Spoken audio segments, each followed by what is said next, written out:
And welcome back to Habs Unfiltered, episode 414. I'm your host, Blain, and I'm joined by my co-hosts, Trege Wilson Hello. and Matt Playboy Smith. Good afternoon. Play We have to girl. pick on him. Play, Yeah. More play girl. play they.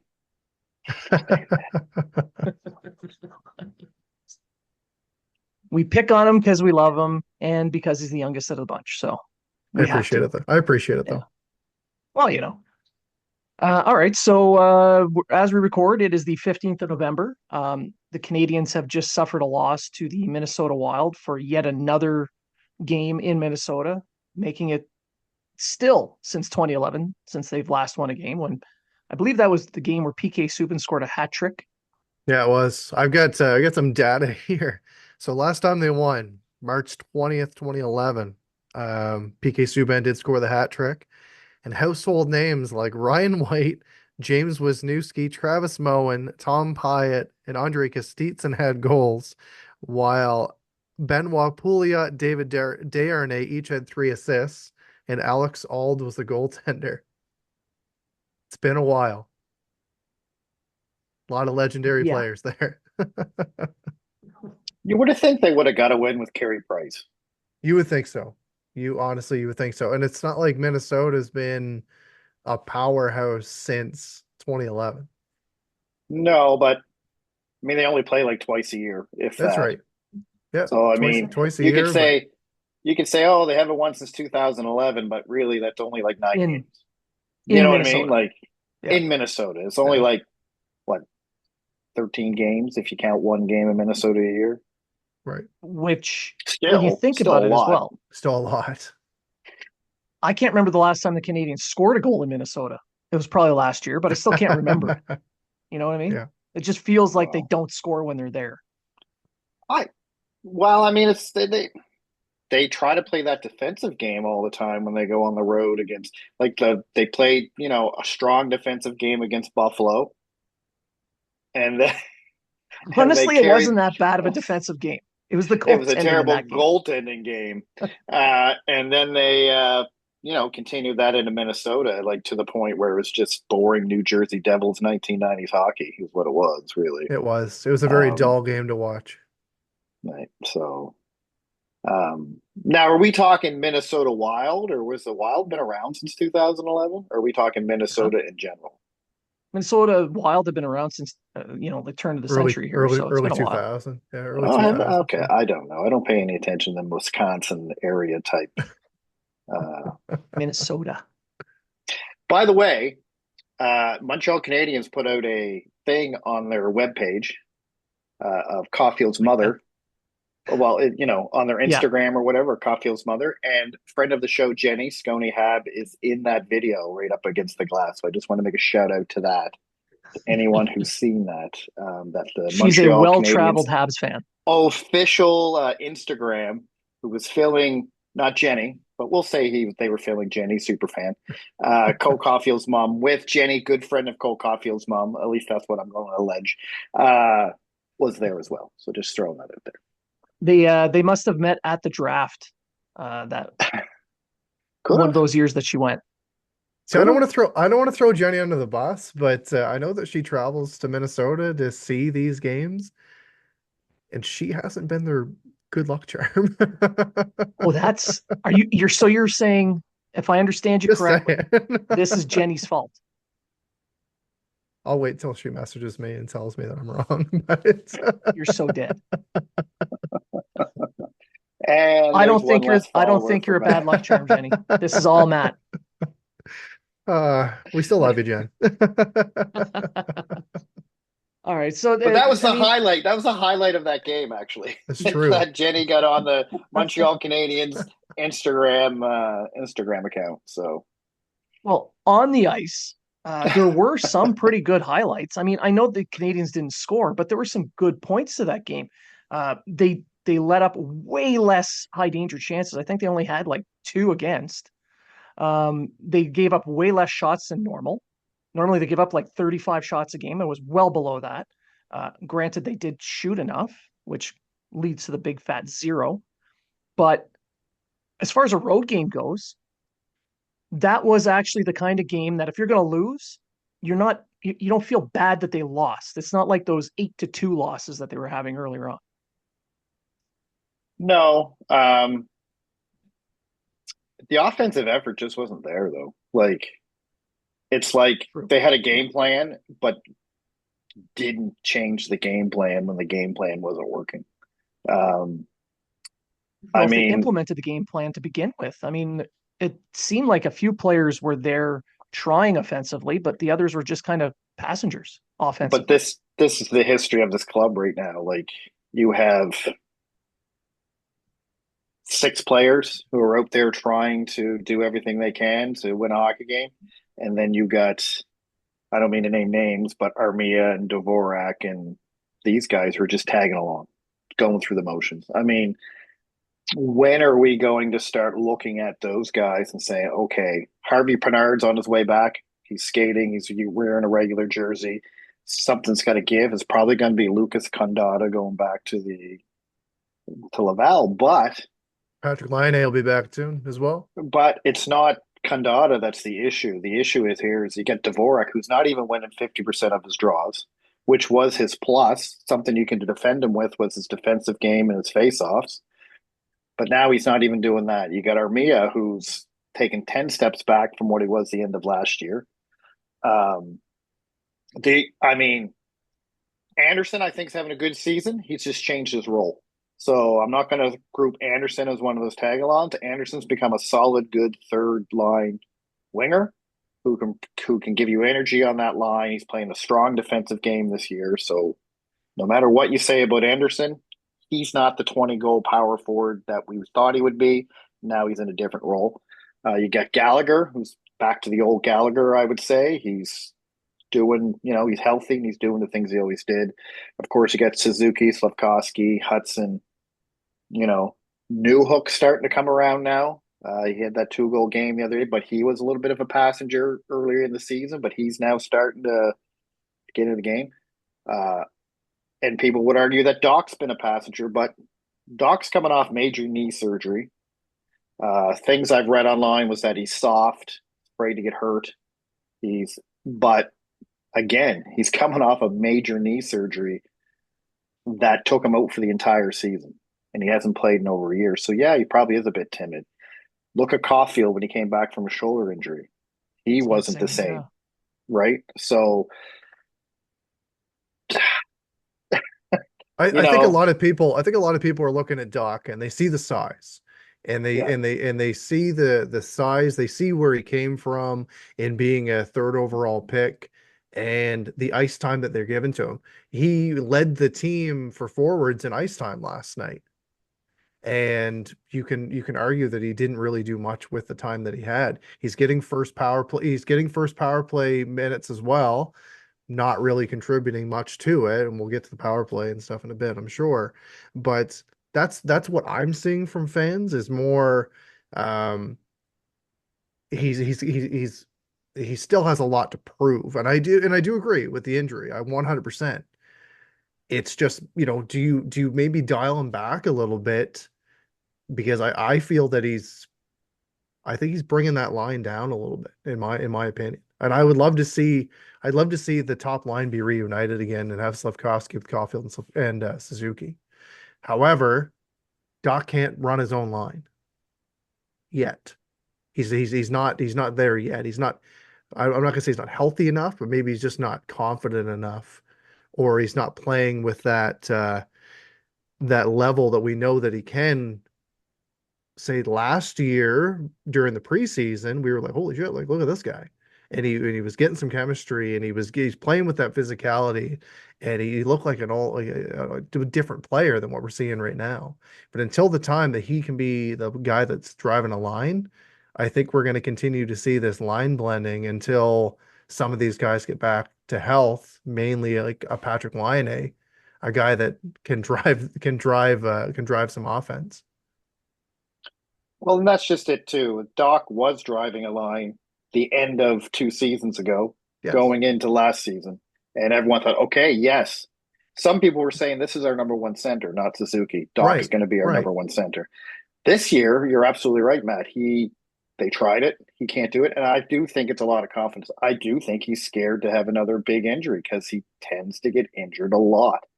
Um, and if that's the case, then that's a psychological. The team got to sit him down and work that out, or else he's just a waste. You know what I mean? I hate to say that, Well, but you it see goes where he along with me was. saying that's what it goes along with what I'm saying about his knee injury. Yeah, It takes time. It like Yep. yeah. I had ACL replacement, took me 18 months, and I'm not an athlete. You know what I mean? And Oh, we know you're a pro athlete. You're not just any athlete. You're a pro. not yet. And but back then I wasn't even close to what I am now. Like I wasn't in the shape I am now. I wasn't even close to it. So, you You were know, shorter. I was fatter. Mhm. Weren't we all? um, so I get it. So there got to be some patience with Doc, but at some point that patience got to turn into okay. Like say I'm going to give him to like after Christmas because that's kind of when Caulfield turned that corner, and it's going to give him like 30 games under his belt, so he should have, you know, So, listen.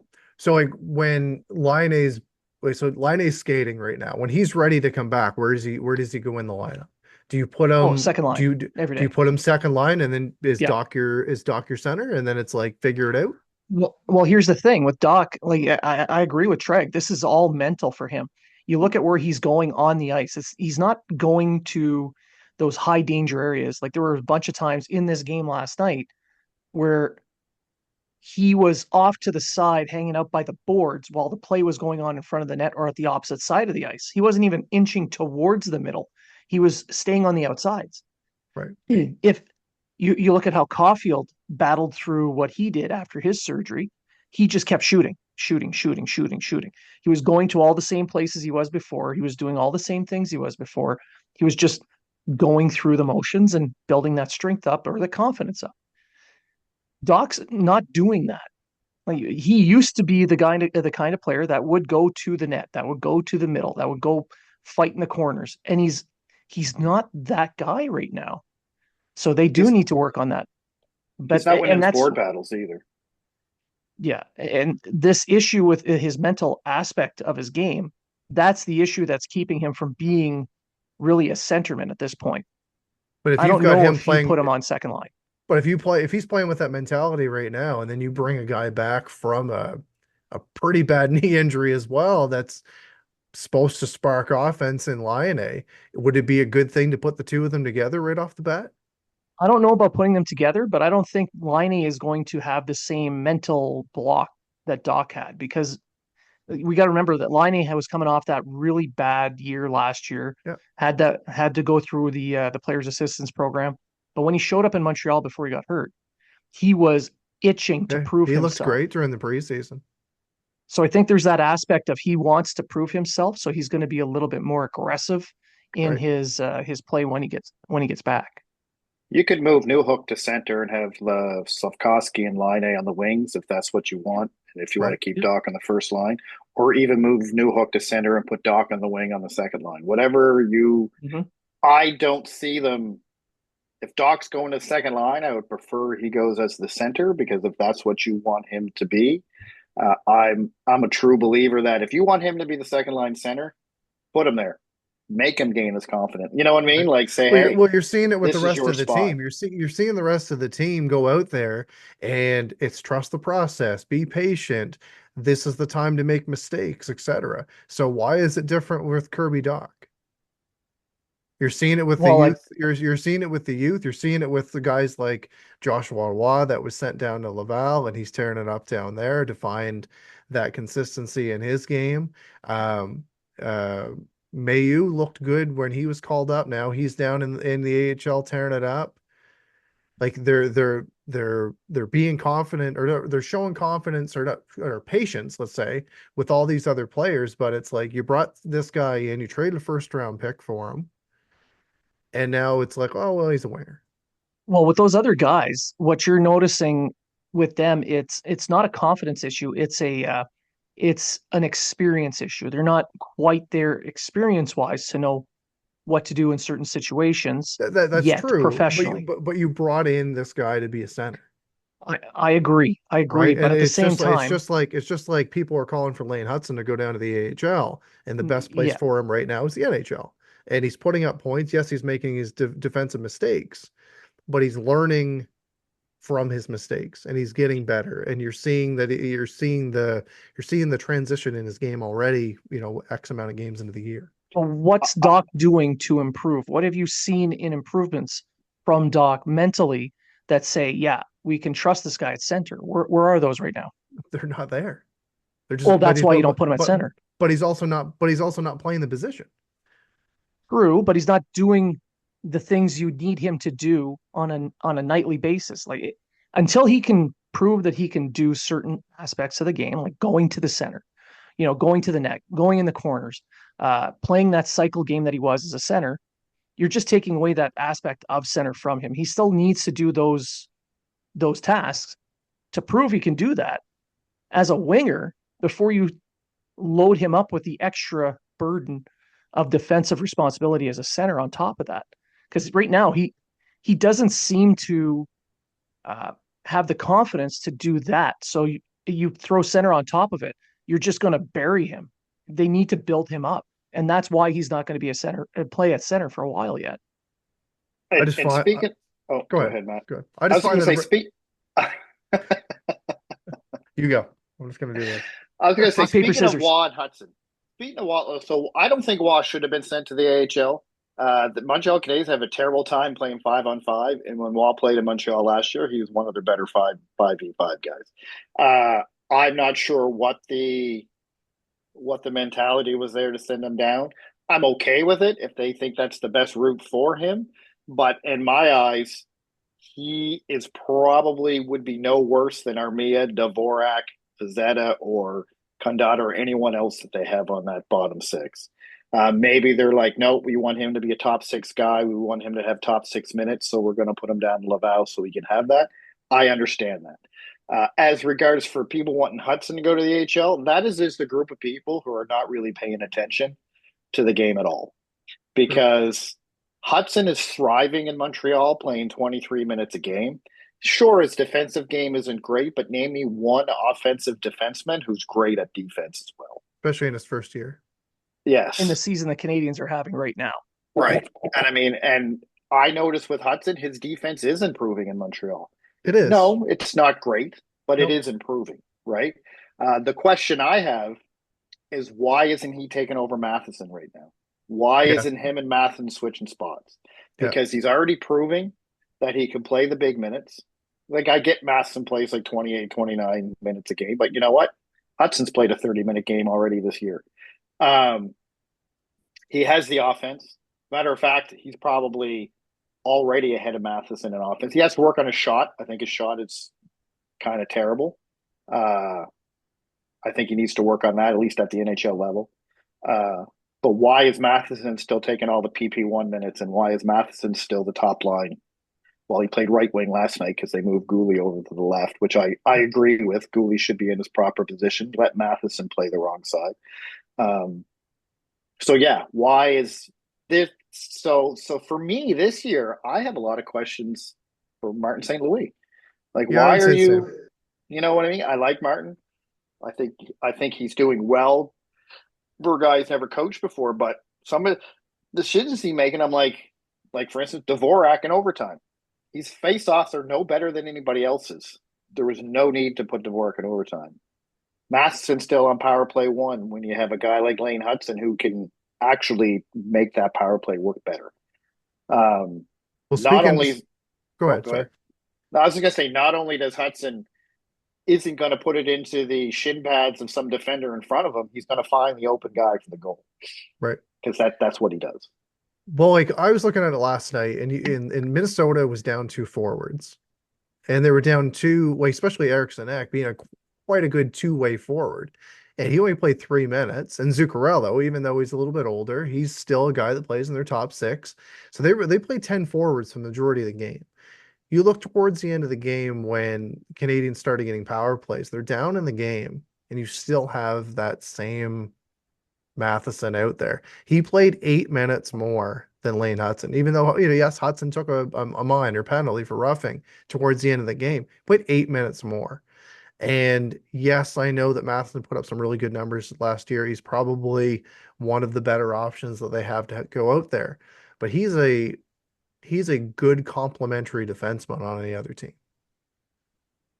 Why don't we do this? If you don't like the way Dach's going, take Dach off the first power play and have Hutson and Matheson both on the top power play.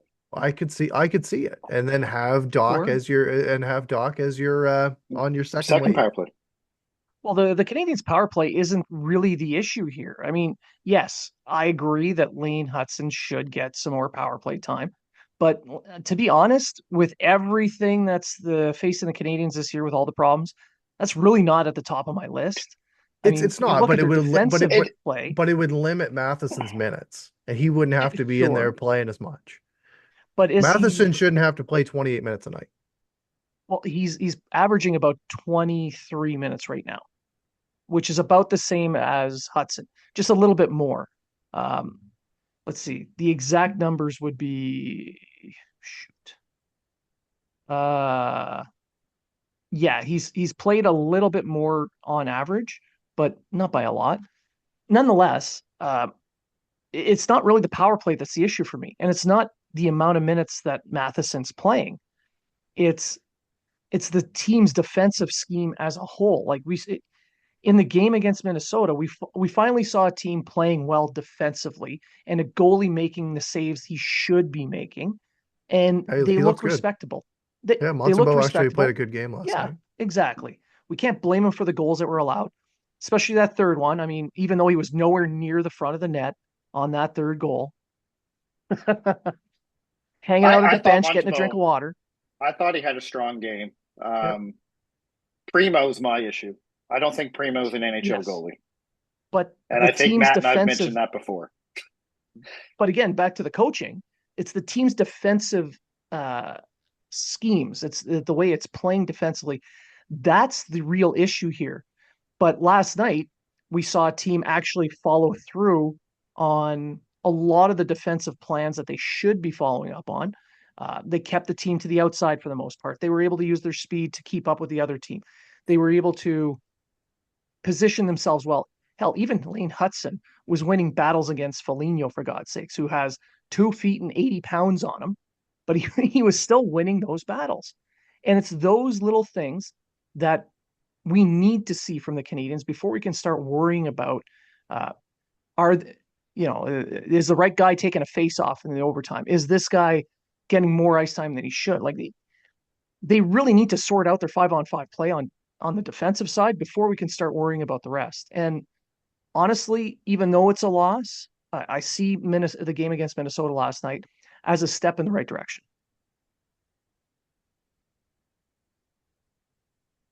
I don't know what you're talking about. I think you just blabbered a whole bunch of bullshit. Just kidding. No, I see Just what you're saying. I I'm not at exactly work. see what you're saying, Blaine. But I think the average fan, what Matt and I are talking about, is what the average fan is seeing. Is what the average fan wants. It's what the True. average fan is saying. Hey, why is this guy out when he sucks balls, or why is this guy not playing here? And I get the argument. I get it. You know what I mean? Like I'm not discounting it at Canadian, all. yeah, the Canadians at the start of the year said we want to be in the mix. Now, people are still Sure. saying they want to be in the mix, but they have not mentioned anything about being in the mix since the first of the season, Yeah. right? Mix for what? The Uh, first overall or the playoff spot? they did not justify which one they were talking. We assumed that it would be the playoffs, but and if you think about it, at the first of the season, a healthy Dach who doesn't have confidence issues should be playing better. We have Suzuki a point per game player. We have Caulfield back to scoring the way he was before his Well, he's leading the injury. friggin' Uh, league. you got Slavkovsky, even though people are arguing he's not playing as well, I think he's playing just as well. He's not scoring the goals, but I mean, this man has been making passes through people that I never thought a puck would get through and finding the open man. Brendan Gallagher is he has second on the team in goals with 7. Um, On pace for Jake almost Evans. 40. Yeah, Jake Evans is having a strong, even though I don't think he should be on the second line. Jake Evans is having a strong season. especially defensively, and he's a big reason that PK is one of the top 10 in the league. Um, but now you're having, then you would have had Laine, who, if healthy, would have been a spark for that offense. But now you have Dach with confidence in you. You have Laine not playing. You have Dvorak and Armia taking steps back. You have, you know, New Hook had a slow start coming into the year. So, it just didn't start the way everyone thought it would. If we had the start that we had last year, we would be in the mix, because I think they were 10-6-2 or something last year in their They were first about 18. 500. Let's say they Yeah, were 500, they'd be in the mix, yeah, right? So, they'd be in the mix. And I mean, but essentially, they win 3 games, they're in the mix right now. The league is so close right now.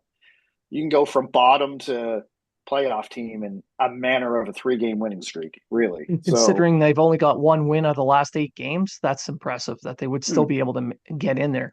But if they could play the way they did against Minnesota, but also stop hitting the goalie in the crest on his chest when they shoot, that would be helpful. They might actually win a couple of those games that you say that they would need to get back into that picture, and then then they would be in the mix. But right now they're literally 32nd in the NHL points wise. They're dead last, and They're also last in the league for shots per game. and Yeah. most in the league for shots against. Yeah. Goals against, I think they're right up there for the most. I think they're Goals second, for, second worst, something like that. Yeah. yeah, and goals for, they're not that high up But on the list it's either. even So shot selection. Like we've even seen yeah, Caulfield not shoot the puck as much, and we've seen we've seen good things. He's putting the puck in the net. However, like look at Dach last night when he come up the wing. Couldn't he have maybe either driven to the net or maybe come in a little bit more to take a better shot than what he did? brings me back to what I said earlier. Right. He seems So to lack that confidence. it just kind of seemed like, oh, there's your opportunity, and it's gone. And he did take a pretty good shot. Like, it was good, it was hard, it was, good release. Uh, but the accuracy left something to be desired, because I don't know if they're trying to break Gustafson's ribs by hitting him in the chest over and over and over again, but it's what it looked like. Right. that was the game plan.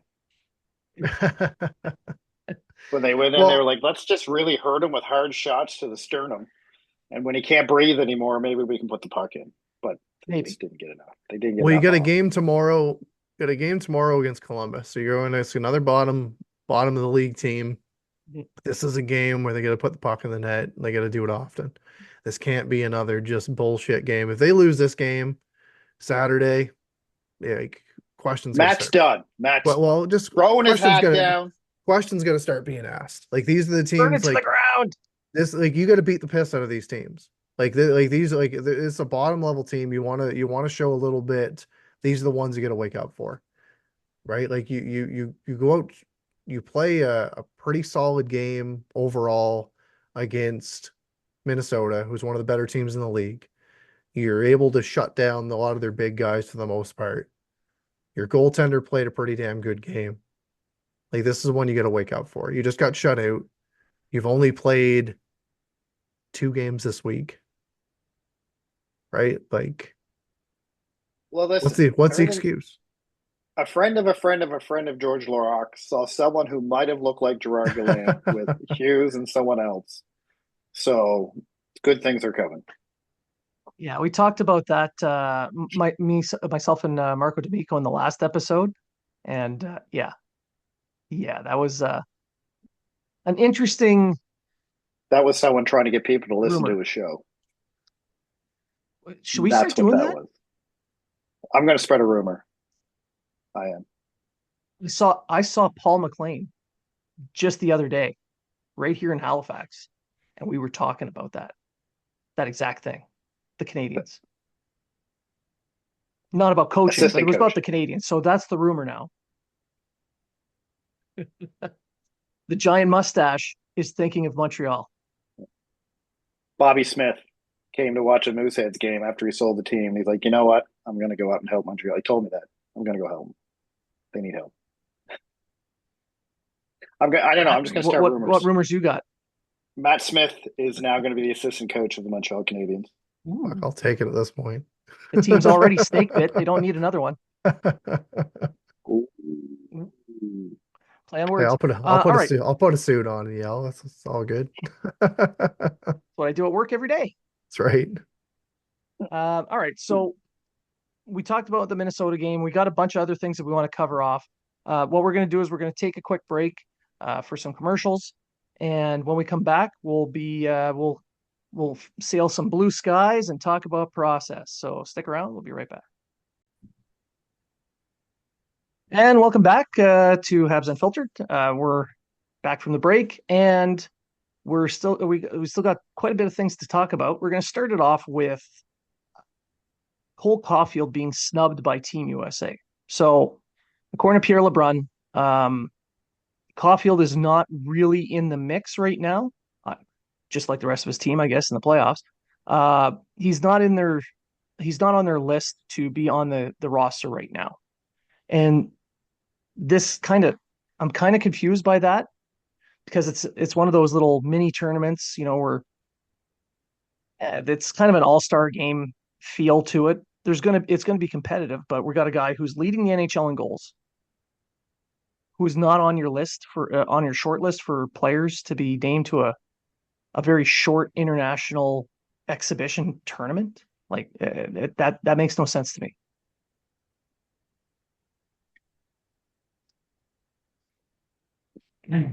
I'm just Right? kind of like I'm looking at the roster in general of kind of who you think's going to be on it, and depends on who's going to build up this team and kind of what they're looking for. If they're looking for guys that are going to be a little bit more of a banger that can still put the puck in the net, then a guy like Brady Tkachuk or JT Miller or Chris Kreider, they're going to take that spot over Cole Caulfield. Um, I agree that he's putting the puck in the net. I think that someone like a Kyle Connor is going to have an up over him as well, who's also putting the puck in the net. If Besser is going to be healthy, he might have an up over a guy like Caulfield. Matt Boldy, who we saw the other night in Minnesota, he can play center or wing, and he's having a good year as well. So I honestly don't know. I'm not 100% sure. I'd have him on the team just because obviously I'm a Canadiens fan, but I think it would be great for him, but I don't know, honestly. I guess you get a question: is he better than who's going to be in their top six? That's exactly Is it. Caulfield not in the top six? What's the point? He's not going to be playing a shutdown role in that tournament. Yeah. So I mean, like, is he going to go ahead of Austin Matthews or Jack Eichel, Kyle Connor, Tag Thomas? Tage Thomas is having an excellent season this year. Um, I think that's what you got to kind of Brady Kachuk, Matthew Kachuk. You know what I mean? Like, is he Well, in was it Eichel, Matthews, and Chuck are already on the team? right? Matthews, Chuck. Sorry. Right. Oh yeah, So yeah. I'm just looking at a little what could be the roster, and It's I'm going to just be kind of hard. It's like, going to be hard for him to get in the top six. well, and If that's just it. So that's where I look at it as okay. Caulfield has to be an offensive line. If he can't play in the top six, and the third and fourth line they want to shut down lines, then you know, I mean, he could be a Why would 13th you want two forward. shutdown lines? Like you look at the construction of any well, of it's these not like international yeah, teams. but you're not going to have you're pretty much going to have three scoring lines and a shutdown line, Yeah, right? and he could So easily be on that third scoring line. he could be, but it's going to depend on what they're looking for. Are they looking for a bigger body? Are they going to be looking for It all a depends on how they want to use that third line. exactly? Like, do they want it to be like Matt said, a pound and ground line that can score, or do they just want it to be another offensive line like the top two? Because So, say they played JT Miller at center, and you put the Chucks on either side of them, Mhm. like that's a fucking like that's a strong line. It's a really strong line, Yep. I and mean, like Caulfield's not coming near that. If you're putting Jack Hughes on this roster, you look at the history between him and Hughes. Yeah, Why wouldn't you put them together? I mean, they've got that history, they've got that chemistry. It would make sense in that sense. And you look at their defensive core that they're bringing. they've got Adam Fox, Quinn Hughes, and Charlie McAvoy are already on the team. right? And then you're looking at possibly Brock Faber, who plays in Minnesota.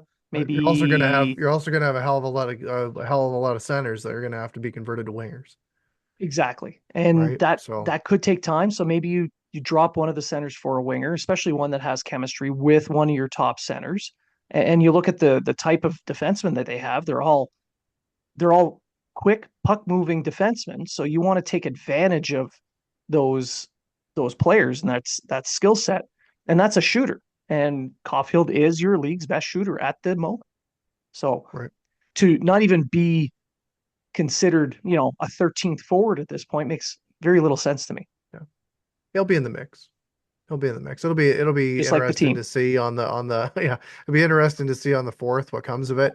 Pierre LeBrun was talking the other night about because this is going to happen in February, and obviously the league's going to shut down for this tournament. So he was saying that a couple teams, mainly Canada and the US, were looking to go from a 23 roster to a 25-man roster just in case injuries happen or just in case anything like that happens. And they said, nay, it's not happening. So if an injury does happen, someone's named to a team, you might see some guys staying closer to home as opposed to booking a trip with the wife or the girlfriend during that off time. Yeah.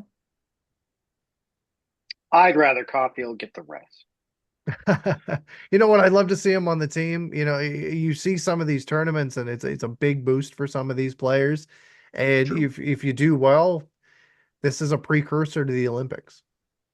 I personally think these tournaments during the season are stupid, and I don't think we should have I them. I think think they next should year, be before or after the oh, season, one I or the think other. I think next year they're going to get fucked seriously because they're not only are they doing the Olympics and having the Olympic break in there, they're going to have an All-Star game as well. Well, No, you can't do that. They're doing The it, All but Star game they're should be doing both. They're doing disbanded. both. Jaron Dreger talked about it the other night, and they said that there's going to be teams playing 5 and 7 next year, That's and ridiculous. you're That's gonna you're and begging you're for yeah, injuries. and you're gonna see more games in October as opposed to more games in March and April because they said that they're losing 14 plus days off the calendar, and the matchmakers are only going to have so many slots to put these teams in. So you're going to What see does the more. So you're going to but see what does more the back to players union backs. say about this? So the players union should be stepping in, going, they can't do this. Well, they haven't as of right yet.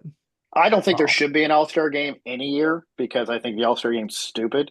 But Well, if you're having an Olympics, that is your all-star. You get rid of the all-star Well, game exactly, that's for your the break. Olympics. That's your break, Yeah. yeah, And, right? and like this year, they got the Four Nations tournament or Four Nations Cup or whatever the fuck you want to call it.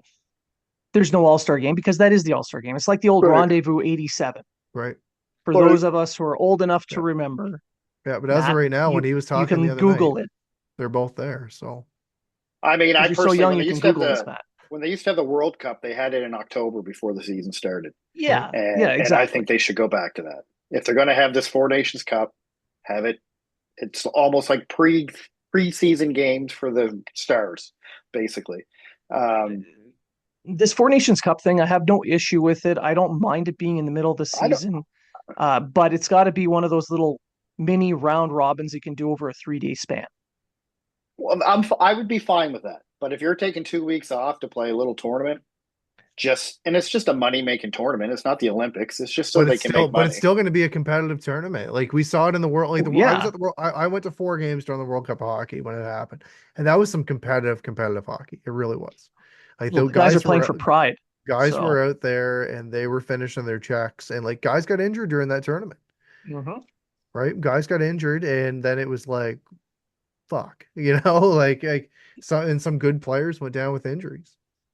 Well, you'd be looking at massive injuries next year if what they're doing is stacking October with a bunch of games. Right, So you may as well just say goodbye to everybody's fucking groin at that point. They're all going to be exploded. right. The start of the season is just notorious for those types of injuries, Yeah. groin injuries, hamstring injuries. Don't It's be just from surprised. lack Don't of be surprised when it happens. exactly. So Right. at 5 and 7, that's pushing it. 4 and So you 6 is bad enough. so you're guaranteed a back to back every week. Yeah, yeah. Yeah. You're begging for injuries at that But point. All again, your like star players are going but to go the down with league injuries. the league pushed for the longest time, or at least the players pushed for the longest time to get these guys back into the Olympics. Now they've got it, and unfortunately, they're gonna have to fucking. So get rid of the All-Star game. A lot of people would. A lot of people would, and it has become a farce. Let's be honest, who really watches the All-Star game Who anymore? watches the skills competition anymore?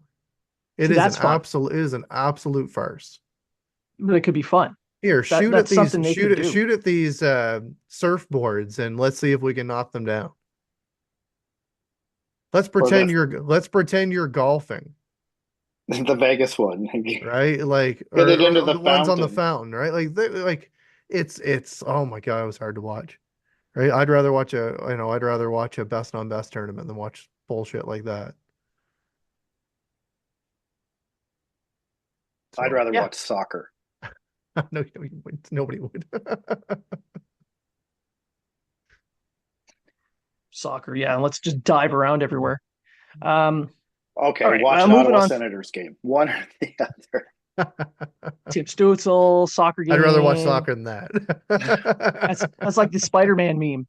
You're the Yeah. same. Eh, All right, so moving on from this, we'll go back to something we talked about in that first half of the show, and that's Lane Hutson and his usage. Like Treg, you were talking about people mentioning him going down to the AHL, and I remember seeing that earlier in the year.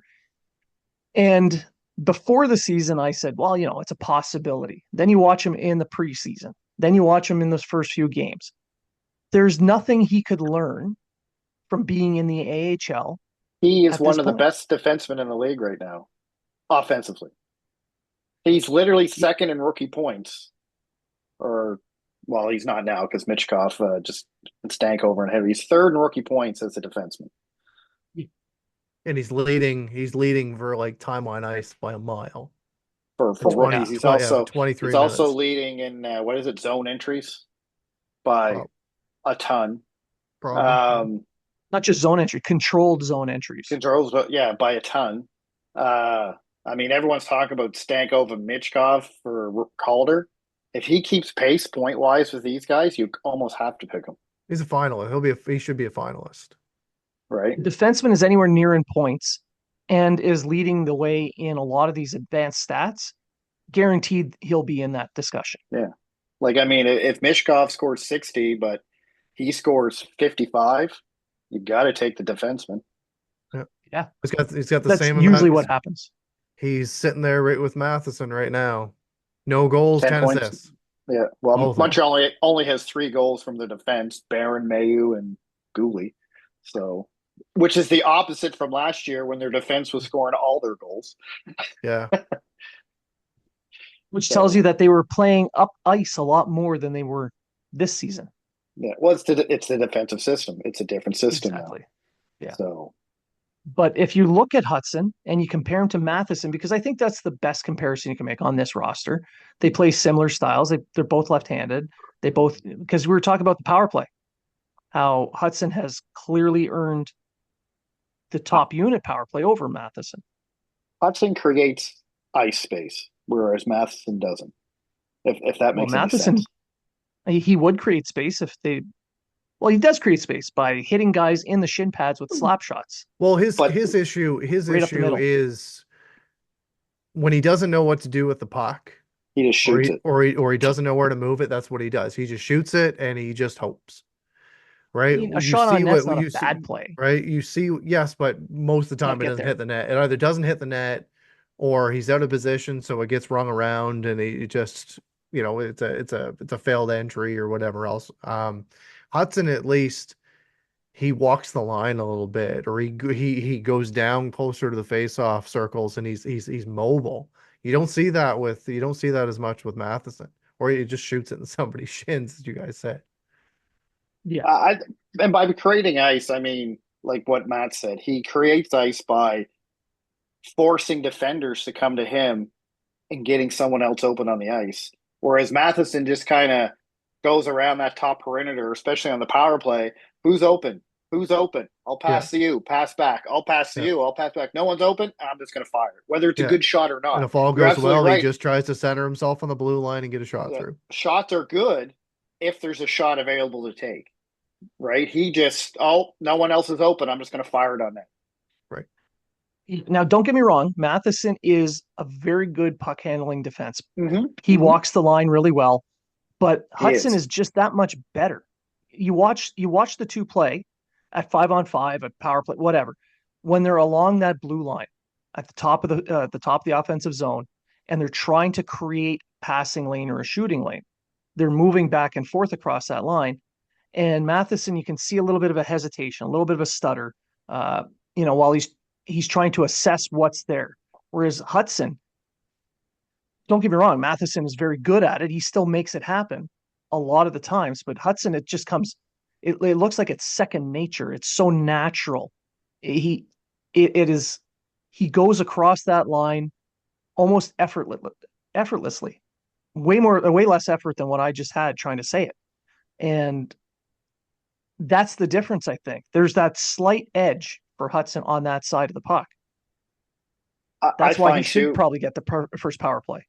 And you know why he's good? Because you have Ottawa and Toronto Maple Leaf fans just losing their minds over him. All they do is talk about him. And he does his head fake and do these weird skating. Yeah, and you know what? It works.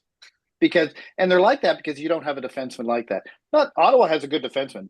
Sanderson's probably one of the best defensemen in the league. Yeah. And he's a great two-way, but he's not Elaine Hutson. Well, I'm not a big fan of Shabbat, but he's all right. He's good. I mean, in Toronto, and in Toronto they got Riley. There's Vancouver fans shitting on Hutson as well, and they've got Quinn Hughes, for Christ's sakes. And he's compared to Quinn. It's because he's compared to Quinn Hughes, and heaven forbid, you compare him to their golden child. But Quinn Hughes was the same way when he first got in the league. He had all this offense, and his biggest issue was his defense. And he worked on it, and he got better. And that's what Hutson's going to do. It's not rocket appliances. I think they're going to let the kid cook. Like, give him the opportunity. He's slow down, young feller. He is gonna be the power play guy. Look at the Riz on this forward, guy. Right? Yeah, let this guy all risen over here. Holy man. Skibidi toilet water over there. Look at this guy with the glaze. Let him have the opportunity to run that power play. Give him an opportunity. Like we're seeing. See if it boosts his confidence that much more. These little guys go out there and play. Back in my day, that's what we did. I want to see what's going to happen when he scores his first goal. Back in my day, you had to earn your minutes. You played on the 7th line for at least the first 10 games. Now, if he scores a goal in Montreal, the place is going to crumble, honestly. They do that now when he has the puck. I know. Let alone just imagine how bad it's going to get. Now, continuing with the comparison between Matheson and Hutson, their ice time. We talked about their ice time. Their ice time is almost identical, average-wise. You talked about their offense. They're both at 10 points over 17 games. They're both. Neither one has a goal, so they're almost identical in that sense. High danger chances are very similar, except Hutson creates more. He gets up a few more, but he creates a ton more. Scoring chances it's just Hutson creates more opportunities offensively. When we talk, Trege, you talked about his defense not being quite there, but we saw in the game against Minnesota. I talked about it earlier with his play against Foligno, where he's given up like 2,000 pounds and 10 feet, and he's still winning that board battle. He threw off a checker and generated a scoring play while on the rush. So that's showing that he's able to find a way to leverage his lower center of gravity. And when you look at their plus minus, I know plus minus is not the best, but Hutson is slightly better than Matheson. He's been on for less goals against at 5-on-5. Now, you may think, Matheson's probably a more physical guy. Well, no. Hutson's beating him in hits. He's got 12 hits to Matheson's 7. So it's not that big of a difference. Just a monster. Oh telling yeah, you, little big 12 hits in Napoleon 17 games. syndrome going on there. Oh yeah, but But honestly, when it you also, compare but the two, not this that kind of different. fuels my argument that Hutson and Matheson should be switching roles on every aspects of the game. I wouldn't be opposed to that. I would, in some aspects, just to share the ice time, to share some responsibilities. Sure, uh, and at the same time, what this is showing is if this keeps up all season long by trade deadline, if someone is willing to offer the value that Hughes has on Matheson, they could trade him. I have no issue with that. And as a matter of fact, I've said this before the season started. I was all for keeping Matt. Everyone said at the start of the season, trade Matheson, trade Matheson. We got Hutson. But my argument was, well, let's see how Hutson does in the NHL before we move on from Matheson. But now that I see how Hutson is, I have no issue at the trade deadline saying, we got this 60-point defenseman that's going to, help your top four in the playoffs. But it's going to cost you because it's a 60 Yeah, point exactly. defenseman, right? So, um, And he's not that far off from his 60 points. He's on pace for almost 50 at this point, and he yeah, still hasn't scored a damn goal. So it's going to improve a little bit. yeah. I mean, Hudson's going to finish the season with 87 points. So, uh, it's just the way it is. 22 goals, 87 points. That's my prediction for Hudson. Wow. He's going to win the Calder in the North and the Vezina. and, and the Jack Adams. Why not? Why not? Lady Bing. The Lady Bing. No, that's going to Oh Stutzel. no, he got a roughing call, so he's not going to get the Lady Bing. What a oh my god, that was a terrible call. I get it. The retaliation call usually gets the call, Yeah, but why even call that? That like Hartman didn't even blink.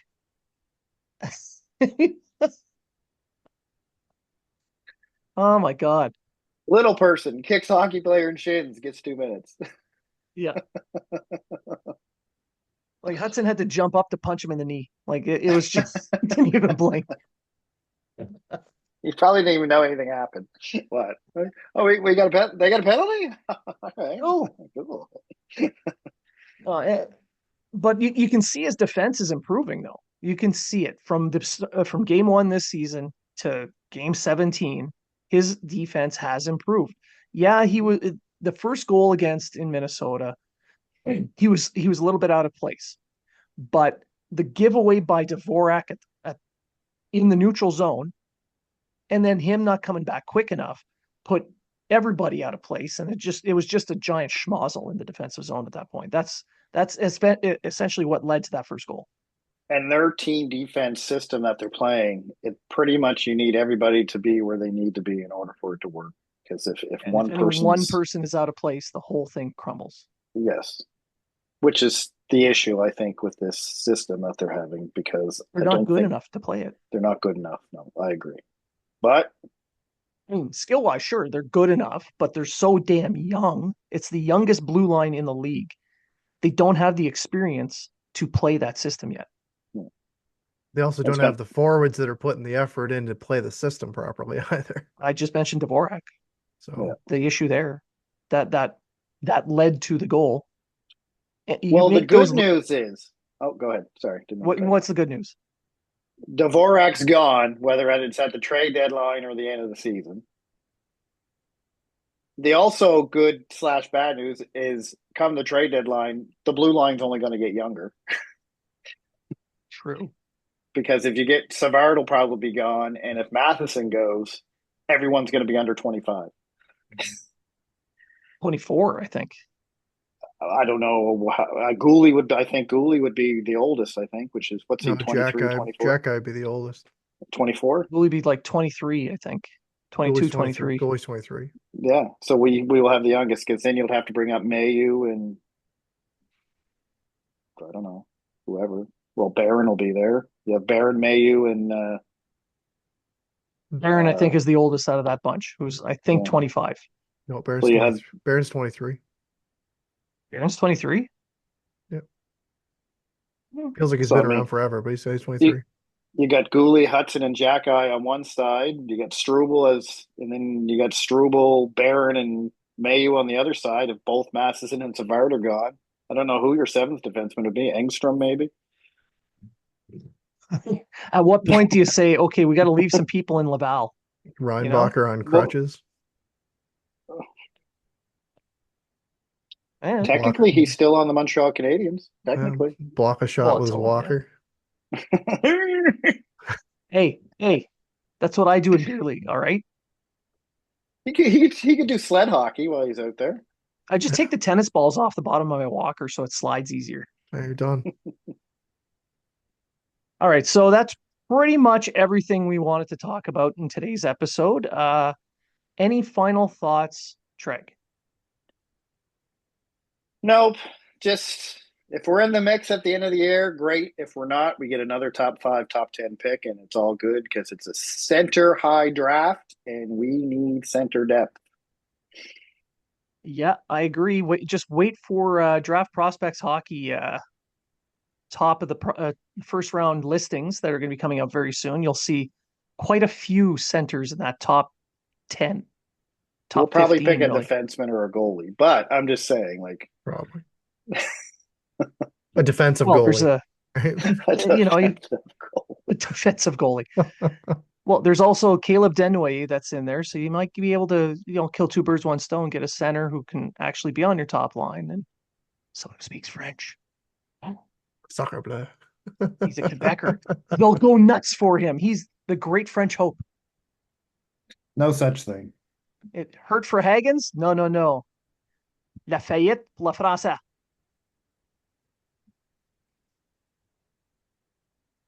What about you, Matt? Any final thoughts? The other thing I'm going to do, I'm going to give a shout out to Vintage Goalie Brand. They're in their 10th year right now. I'm wearing one of their sweaters right now, as everyone can see. They're a fantastic product. Guys that run it are great as well. Yeah, head on over and check them out. Vintage Goalie Brand. You got any discount codes there? I wish I did. I'll see what I can do. I'll work Is on. your way of begging for one? Hey, Vintage Goalie Brand. Hey, Let's hook Matt up. Yeah, hook me up. Sponsor the show. And on that note, I'll say thank you to No Name Hockey, who have been affiliated with this podcast since day one. So, hey, thank you for helping us out and helping to pay for, some of the programs that we use to edit shows, and it pays for Zoom from time to time. And, my hat. I'd like this. No, but thank you, Jason, for helping us out. Check out No Name Hockey. Code is Habs10. Gets you 10% off. Thank you to everybody who listens and supports us. Go check out Blue Sky. I was just about to say. Now that that's up and running, Habs Unfiltered has an account there. All three of us are there as well. So you can check us out there. I don't think any of us are dropping Twitter or X or whatever the fuck they want to call it now just yet. I don't plan on it really. I like watching. Still going to be my primary. I still like watching certain people implode online, and Twitter's really where it happens. So I'll be more passive there, but yeah, check out Blue Sky. We're all there now. And for our listeners, thank you for listening. And remember, if you're talking about it, so are we.